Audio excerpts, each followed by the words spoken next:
আমাৰ বৰ্ণাঢ্য সাংস্কৃতিক বৈভৱেৰে সমৃদ্ধ বড়ো জনগোষ্ঠীৰ জনপ্ৰিয় লোকনৃত্য বাগৰুম্বা নৃত্যৰ সমূহীয়া প্ৰদৰ্শন বাগৰুম্বা দহৌ আমি আয়োজন কৰিছোঁ।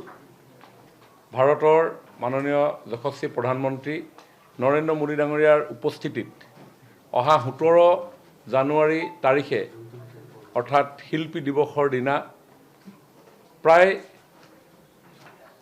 10,000ৰ ওচৰা-ওচৰি বড়ো নৃত্যশিল্পীয়ে এই বাগৰুম্বা দহৌ ইয়াতে প্ৰদৰ্শন কৰিব।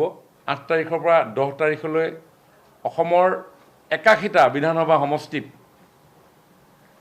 প্ৰায় 10,000 শিল্পীক এই নৃত্যৰ তেওঁলোকে প্ৰশিক্ষণ প্ৰদান কৰিছিলে আৰু পৰৱৰ্তী 12 তাৰিখৰ পৰা অহা কাইলৈকে অৰ্থাৎ 16 তাৰিখলৈকে সকলোকে সমবেত কৰাই আমি তেখেতসকলক ইয়াতে প্ৰশিক্ষণ দিয়াই আছোঁ।